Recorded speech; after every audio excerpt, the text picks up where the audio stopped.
Jesus. Amém. Quero convidar a todos que abram no segundo livro das Crônicas, capítulo 34. O capítulo todo ele é extenso, nós não leremos todo integralmente, mas só para começarmos, especialmente do verso de número 8 até o verso de número 13, que está quase no centro do capítulo. Segundo Crônicas 34, verso 8 ao verso 13, eu farei essa leitura, mas, por favor, acompanhe a leitura na sua Bíblia, e não apenas isso, mantenha a sua Bíblia aberta até o final, se possível.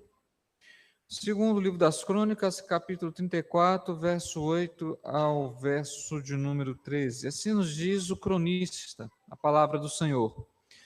No 18º ano do seu reinado, no caso Josias, havendo já purificado a terra e a casa, enviou a Safã, filho de Azalias, a Amaséias, governador da cidade, e Joá, filho de Joacás, a cronista, para repararem a casa do Senhor seu Deus. Foram a Ilquias, sumo sacerdote, e entregaram o dinheiro que se tinha trazido à casa de Deus, e que os levitas, guardas da porta, tinham ajuntado dinheiro provindo das mãos de Manassés, de Efraim e de todo o resto de Israel, como também de todo Judá e Benjamim e dos habitantes de Jerusalém.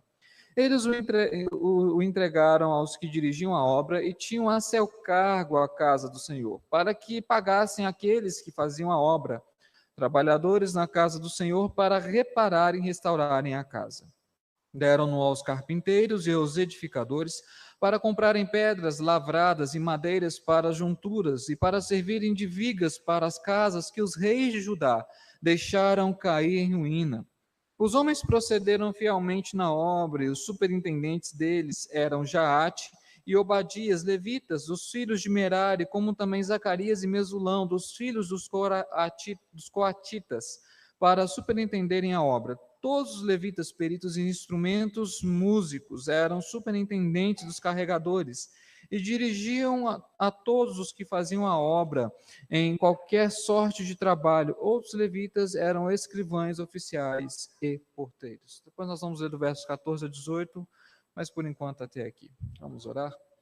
Obrigado, Senhor, pela tua palavra que renova e restaura o nosso vigor, o nosso ânimo, e que nos confronta, nos exorta, e mesmo quando nós não queremos explicitamente, ela nos conforma à tua vontade.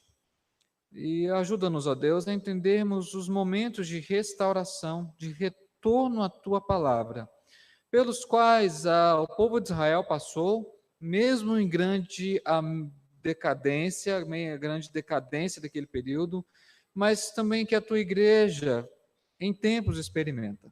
Ajuda-nos, Senhor, a compreendermos esta obra que é extraordinária, que é maravilhosa e que é profundamente reformadora. Ajuda-nos, ó Deus, a compreendermos este texto e a maneira como o teu próprio povo se esquece da aliança, se esquece da lei e precisa retornar a um compromisso fiel contigo. É o que nós esperamos, ó Deus, nas meditações, na reflexão da tua palavra, em nome de Cristo Jesus. Amém. Após um certo hiato, intervalo, voltamos a um tema que eu tenho tentado expor para a igreja há já algum tempo, que são os momentos de reforma ou avivamentos bíblicos, começando no Antigo Testamento e vou chegar no Novo. E a ideia de expor estes textos não é uma ideia dita, como no nosso tempo, avivalista, como se em todo momento, manipulando determinadas regras e determinadas normas, nós vamos produzir um avivamento no meio do povo de Deus. Bom, essa seria a nossa vontade, seria muito fácil. Se ao tomarmos passo A, B e C, de repente viesse um avivamento na igreja. Se isso fosse verdadeiro, se fosse real, a gente não teria tanto afastamento, tanta decadência, tanta heresia quanto nós temos hoje na igreja. Mas o fato é que esses períodos de reforma e avivamento, eles são obras extraordinariamente divinas, mas ao mesmo tempo são necessárias. E ao estudarmos esses momentos extraordinários, singulares da ação de Deus, o que nós contemplamos, o que nós vemos, não apenas na superfície, mas de forma mais profunda, é aquilo que de alguma maneira Deus espera do seu povo ao longo do tempo. Por que tem que acontecer uma reforma e um avivamento? Porque o grau de afastamento, de distanciamento de Deus se tornou tão agudo que eventualmente Deus ele tem que proporcionar um período extraordinário para que o seu povo possa retornar a ele. Quando acontece um avivamento, uma reforma, o que nós estamos pedindo, orando, ou estamos declarando para Deus é que a situação está crítica, que ela não está fácil.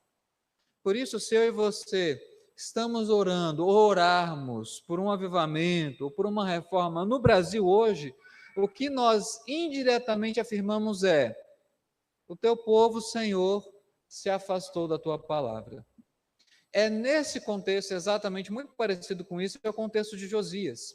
São várias informações, mas só para você ter apenas um dado, o reinado de Josias, ele se finda não muito distante de 20 e poucos anos do exílio da Babilônia.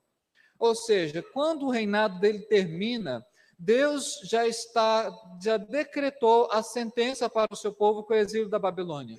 E é por isso que nesse período que antecede esse exílio, só para te aguçar, o exílio da Babilônia não foi só a retirada de um povo de uma terra para outra, no caso, o povo de Judá, Jerusalém, para a Babilônia. O exílio da Babilônia representou um duro golpe na religião, na identidade e na visão desse povo a respeito do que eles viviam do juízo de Deus.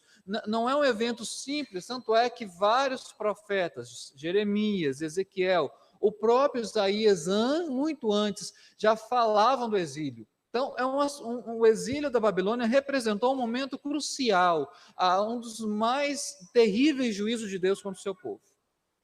O reinado de Josias está no limiar, no limite, quando Deus está para executar esse período. E à medida que esse exílio se aproxima, as reformas também se intensificam. E você pode achar que é estranho, como um período em que teve muitas reformas, a reforma de Ezequias, a reforma de Josias, logo depois vem o exílio, porque parece para nós que deveria acontecer o contrário. Ou seja, depois de tantas reformas ou desses ditos avivamentos aqui, era o natural que de repente o exílio ele fosse postergado ou essa sentença fosse revogada, mas não isso que acontece. A questão é, por que ainda assim Deus mantém o exílio? E nós vamos entendendo parte do que o texto próprio nos diz. Primeiramente, só para te situar, a reforma de Ezequias foi uma das reformas mais extensas e mais paradigmáticas no Antigo Testamento. Existiram reformas anteriores. No período de Samuel, teve um período em que o povo voltou à aliança com Deus, 1 Samuel capítulo 7, nós já falamos desse texto. Nós tivemos um pouco antes desse período a reforma de Ezequias, que ele restaura o culto ao Senhor, restaura o templo também, a adoração no templo, melhor dizendo, e celebra a Páscoa. Mas a de Josias, ela vai um pouco além, porque você tem vários elementos dessa reforma. Só para você acompanhar, não dá para expor todos, mas só para mencionar, para você ter noção.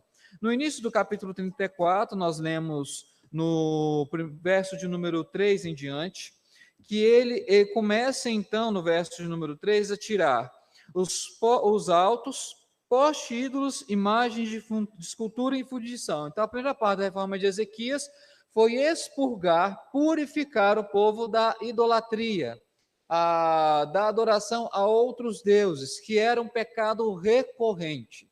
Esse foi o pecado mais recorrente de Israel no Antigo Testamento, a idolatria.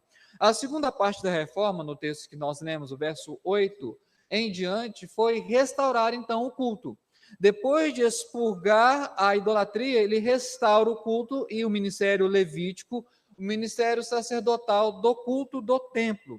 Só que só para você ver como era difícil essa obra, que ele começa essa obra de purificação, no verso 3, no 8º ano do seu reinado, no ano 8. Quando que ele consegue começar a reparação do templo? No 18º, ou seja, 10 anos de trabalho de expurgar a idolatria do povo de Israel.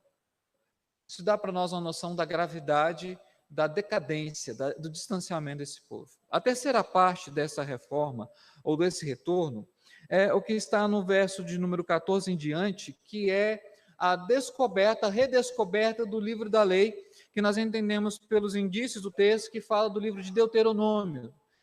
Uma das partes da decadência de Israel foi que eles tinham se esquecido a tal ponto da lei que o próprio livro da lei, o livro de Deuteronômio, estava perdido. O povo simplesmente não tinha lei completa, eles não tinham consciência escriturística, ou seja, da palavra escrita revelada para eles. E a última parte, então, do verso, capítulo 35, é a celebração da Páscoa, que é um outro momento que aconteceu também com Ezequias. O que todos esses pontos nos mostram? Expurgar a idolatria, reparar o templo, achar o livro da lei, voltar, renovar a aliança e celebrar a Páscoa. Tudo isso nos mostra onde o povo de Deus estava, em que grau estava. E por isso que Deus, na sua bondade, concede mais uma última chance, uma última oportunidade para não apenas o rei, não apenas Josias, não apenas essa geração, mas todas as demais gerações posteriores se arrependerem. De todos esses temas que eu falei, desses pontos a respeito da reforma de Josias, talvez a palavra mais central é a palavra que está no verso de número 27. Eu gostaria de usar o resto do tempo para focar nessa palavra. Segundo Crônicas 34, verso 27, quando Deus, então, responde através da profetisa Uda, responde a Josias. Segundo Crônicas 34, verso 27. Porquanto o teu coração se enterneceu e te humilhaste perante Deus, quando ouviste as suas ameaças contra este lugar e contra esses seus moradores, e te humilhaste perante mim, e rasgaste as suas vestes, e choraste perante mim, e também eu te ouvi, diz o Senhor. Esse texto te lembra algum texto recente? Alguma passagem da Escritura que foi lida há pouco? O texto que nós lemos em 2 Crônicas 7. Se o meu povo, que se chama pelo meu nome, se eles fizerem o quê? Você se lembra? Se humilhar e orar e me buscar, e o que Deus vai fazer? Então, eu ouvirei dos céus. A razão pela qual Deus, ele posterga ainda mais o exílio, foi a humilhação, a humildade de Josias. E é nesse ponto que eu quero trabalhar em dois aspectos. Primeiro, esse foi o grande erro da maioria dos reis de Israel. Eles não se humilharam perante a palavra escrita e a palavra falada de Deus. Eles não atenderam à lei que eles deveriam ler, meditar de dia e de noite, como era um dever, assim, tácito de qualquer rei de Israel. Mas não apenas isso, eles, inclusive, perseguiram e mataram os próprios profetas. E essa dupla rebeldia para a palavra escrita e a palavra falada de Deus é que trouxe tão grande juízo, não apenas para Judá aqui, mas já tinha trazido juízo para Israel, que já se encontrava no cativeiro assírio. Portanto, a grande temática, uma das grandes temáticas de 2 Crônicas 34, é o fato de que o rei se humilhou, ele se quebrantou ante a presença de Deus, ele ouviu as palavras da lei, tomou consciência da gravidade do erro, não apenas a sua geração, mas se você voltar um pouco no texto, você verá que, verso número 21, Josias, sem consciência do pecado de Israel, diz assim: ide consultai o Senhor, verso 21, por mim e pelos restantes em Israel e Judá, acerca das palavras deste livro que se achou, porque grande é o furor do Senhor que se derramou sobre nós, porquanto nossos pais não guardaram as palavras do Senhor para fazerem tudo quanto está escrito neste livro. Ele tinha muita consciência do juízo de Deus. E aqui é necessário explicar que o arrependimento aqui de Josias, a renovação da aliança, não significou nesse momento que Deus não iria trazer mais o exílio, Deus iria trazer o exílio. Isso estava na aliança, se você ler Deuteronômio 28, Deuteronômio 29, está lá. Se o meu povo se afastar da minha presença, quebrar a minha aliança, se distanciar de mim, eu os levarei para o desterro. A promessa de Deus, vocês herdarão a terra, mas se vocês desobedecerem, eu tirarei a terra de vocês, tirarei a terra, a liberdade, o fruto do trabalho de vocês, e tirarei vocês da presença e da proximidade do templo, do culto, da aliança da promessa. É isso que Deus prometeu, isso que Deus vai executar. Mas o arrependimento, ele tem um efeito no sentido de postergar, de Deus ele conceder ao seu povo mais um momento para que ele se arrependa e não trazer o seu juízo que ele prometeu naquele momento. E é por isso que no verso 28, Deus promete a Josias que ele será recolhido em paz, ou seja, ele, embora tivesse pecado, a sua geração tivesse pecado, mas como eles se humilharam, o juízo de Deus que vai acontecer não vai acontecer nesse momento, mas vai acontecer a posteriori. E nós vemos que isso acontece depois, em que Deus leva o seu povo para o exílio. E eu gostaria então de concluir, eu não gostaria de terminar, esse texto tem muito mais, talvez valeria mais uma exposição sobre ele, mas eu quero concluir o que nós lemos até aqui, o que nós precisamos entender até aqui. Em primeiro lugar, esse efeito que a palavra tem que ter no nosso coração, o mesmo efeito que teve nessa geração. As pessoas hoje leem a Bíblia, entendem a Escritura, mas não se consternam, não se arrependem, não se humilham, simplesmente não estão nem aí. Embora tenham o livro, o seu coração está longe da palavra do Senhor. O que é uma grande incoerência, porque esse povo não tinha lei, a lei estava perdida, acharam a lei e se humilharam. O que nós vemos hoje? Nós temos a lei completa, ela está próxima de nós, mas ainda assim nos mantemos distantes do Senhor. A palavra, ela foi dada não apenas para consolar, não apenas para acalentar, mas ela foi dada para confrontar, e é o que ela faz no período de Ezequias. A ideia é que se nós compreendemos a Escritura, nós temos a correta dimensão do tamanho do furor e da ira de Deus que permanece sobre os nossos pecados, no sentido de que Ele disciplina o seu povo. Mas não parece que é esse o efeito que tem tido no povo de Deus. Segundo lugar, o que se tem percebido na história da igreja, e eu digo talvez ainda mais na igreja contemporânea, é uma falta de quebrantamento muito grande. Do que eu digo? As pessoas estão com cada vez mais dificuldade e reticentes em admitir seus erros e pecados e se humilharem perante o Senhor. Uma das tarefas maiores que a gente tem hoje é convencer as pessoas da sua real situação.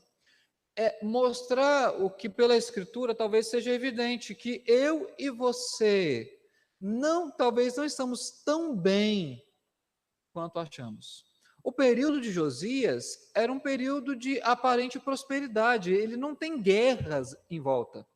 O povo de Deus, de alguma maneira, está numa paz virtual, dentro e fora. Mas não significava que eles estavam bem. Pelo contrário, quando eles acham o livro da lei, aí eles têm mais consciência ainda de que o furor de Deus está sobre eles. O que se percebe hoje é uma falta de arrependimento. A dificuldade de se confessar e admitir erros, tanto na esfera individual quanto na esfera coletiva. Essa dificuldade.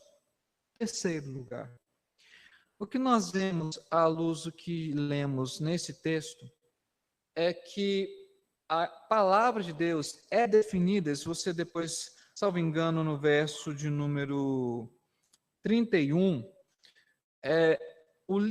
este livro que nós temos, a palavra de Deus, não é apenas um livro da lei, no sentido de que é um livro de normas, e a gente pode correr esse risco de reduzir o cristianismo a uma série de normas e regras. Você cumpre isso, isso e aquilo, e você está cumprindo o que a moralidade cristã pede. A Escritura vai muito mais do que isso. Ela é um livro da aliança. Ela está falando de um pacto, de um compromisso, de um relacionamento de Deus com o seu povo. Só que nós ensinamos a Escritura como se fosse um livro de normas, de passos, de regras. E essa não é a parte principal. As regras por si só podem tornar uma pessoa muito legalista e moralista e levá-la para o inferno. Mas a palavra da aliança nos ensina a colocar a confiança e a fé num Deus que é santo, justo, perfeito e que enviou para nós um grande mediador. É isso que o livro da aliança quer nos mostrar. Se nós ensinamos a Escritura de forma moralista e de forma legalista, o que nós estamos fazendo é afastando as pessoas do reto caminho da salvação. No sentido de que, claro, entendemos a salvação enquanto predestinação, enquanto eleição, mas o que eu quero focar aqui é quando a Escritura se torna um livro de abluções, de mandamentos apenas, e que nós estamos dizendo para as pessoas que basta elas seguirem normas e elas estarão bem com Deus. E não é isso que a aliança diz. A aliança é um chamado divino a, eventualmente, mas também constantemente, em dois sentidos. Eventualmente, porque existem momentos específicos da renovação da aliança. Momentos em que Deus reúne o seu povo e diz: vocês têm que voltar para esse compromisso. Mas constantemente, no sentido de que nós somos chamados a todos os dias nos lembrarmos dessa aliança. E é por isso que estamos aqui, por causa da aliança. O que me entristece, e um péssimo e um triste diagnóstico do nosso tempo, é que as pessoas estão muito pouco preocupadas com a aliança. Elas estão muito pouco preocupadas com Deus. Elas não conseguem ter sequer uma constante procura e busca das coisas de Deus dentro da aliança. Fato evidente, por exemplo, é que assim, você passa entre 2016, 2017, 2018, já caminhando para o final. A escola dominical é um reflexo da que as pessoas vivem. Geralmente, após o carnaval, é um período de certa efervescência e fervor, no sentido de frequência, de participação, de assiduidade, de interesse. Mas é engraçado, vai chegando no final do semestre e a coisa ela entra no mesmo ciclo. Simplesmente as pessoas somem. O interesse esmorece. Aquele fervor é apenas passageiro. Não há constância, não há perseverança, não há continuidade. Para as coisas de Deus, para as outras sim, para as coisas de Deus não. Isso mostra que nós não estamos compreendendo corretamente a seriedade da aliança. Esse é o primeiro sintoma, este é o primeiro sinal. O segundo é que simplesmente quando nos ajuntamos, parecemos celebrar e cultuar outro ser ou outra coisa, porque o fazemos de forma tão impessoal, às vezes fria. E eu digo da parte de quem é instrumentista, de quem tem que chegar às vezes mais cedo, ensaiar e preocupar-se com que a música seja um dos instrumentos do culto para ajudar o povo de Deus na adoração. Digo como instrumentista, é desanimador a atitude dos cristãos enquanto estão em culto. Ficam mais alegres numa festa de aniversário, seja qual for, do que quando estão adorando o seu Deus. É evidente isso. Se regozijam, e basta ver no entretenimento mais do que no culto. Isso é um sintoma de que nós não estamos compreendendo a seriedade da nossa tarefa aqui. Nossa disposição de vir é a disposição de adorarmos com intensidade, com fervor ao nosso Deus, porque Ele é o Deus da aliança. E o culto que nós prestamos é por causa da aliança. E a gente tem que pensar um pouco mais nisso. Terceiro e último sintoma, e eu estou falando isso aqui hoje para quem está, mas eu quero continuar falando alguns domingos para quem não está aqui hoje e provavelmente deve vir pelo menos uma vez por mês na igreja. É a questão de assiduidade e pontualidade.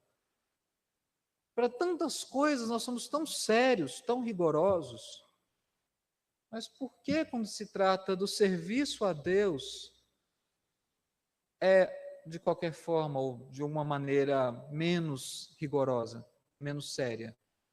Eu digo não chegar no horário por chegar, mas como um sinal do nosso desejo de buscar a Deus. Começamos os cultos às 9 e às 19, com algumas dezenas, olhe lá, de pessoas.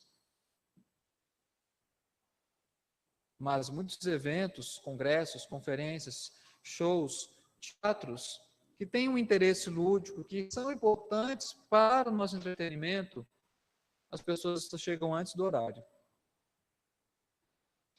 Mas quando é para coisa de Deus, para o reino de Deus, não é da mesma atitude. Isso mostra, na verdade, seja a nossa igreja ou seja um sintoma da nossa época, nós não podemos dizer que estamos muito melhores que o povo de Judá desse período. Ao olharmos o livro da lei, o livro da aliança, eu e você temos que hoje fazer o mesmo que Josias fez, nos humilharmos e pedir a graça de Deus. Porque Deus, o juízo de Deus começa pela sua casa, a casa dele, e começará por nós. A disciplina dele é para filhos, eu e você, porque ele disciplina a filhos, não a bastardos. Portanto, temos que orar e nos humilharmos diante do nosso Deus. Vamos fazer isso? A ti, Deus, pertence a justiça e o juízo. Nós não temos desculpas diante da tua presença. Somos indesculpáveis. E, Senhor, perdoa-nos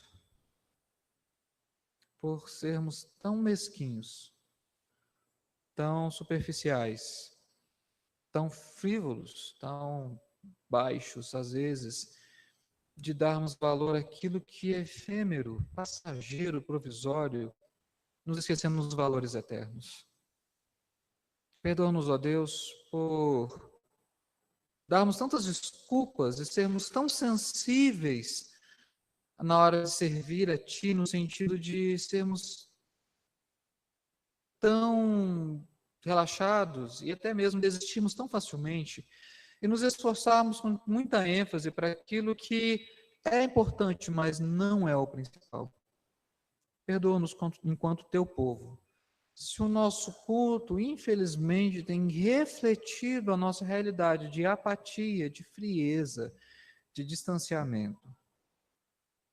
Perdoa-nos também se, ao mesmo tempo, o nosso culto é uma tentativa frustrada de tentar te adorar sem uma disposição sincera no nosso coração. Se cantamos por cantar, se repetimos de forma apenas mecânica aquilo que nos é mandado.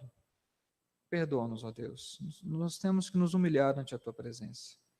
Quebranta o nosso coração pela uma obra do Teu Espírito, a nos dedicarmos mais ao Teu reino. Ajuda o Teu povo, Deus, que infelizmente, por várias vezes, caminha na contramão daquilo que a Tua palavra nos orienta. Que essa Tua palavra possa aquecer novamente o nosso coração, como ela aqueceu o coração dos discípulos no caminho de Emaús. Que a Tua palavra restaure a nossa alma, o nosso vigor, o nosso ânimo, que ela também nos confronte e mostre a cada um de nós onde temos falhado e onde precisamos nos voltar ao Senhor. Ó Deus, que possamos dar mais valor à tua aliança. Que a tua palavra seja para nós um livro da aliança, o qual nos mostre o correto relacionamento que temos que ter contigo. Que esse livro da aliança, ele possa ser um livro enfatizado e corretamente explicado pelas nossas gerações. E nos preocupamos muito, Senhor, com o ensino das nossas crianças. Tira de nós, ó Deus, toda tendência, ou essa tendência a ensinarmos apenas regras e mandamentos, mas que ensinemos primeiro a temer o Senhor, a respeitar a Ti e a crer no Teu Filho, para depois mostrarmos como viver de maneira que Te agrada. Ajuda-nos, ó Deus, nesse correto ensino.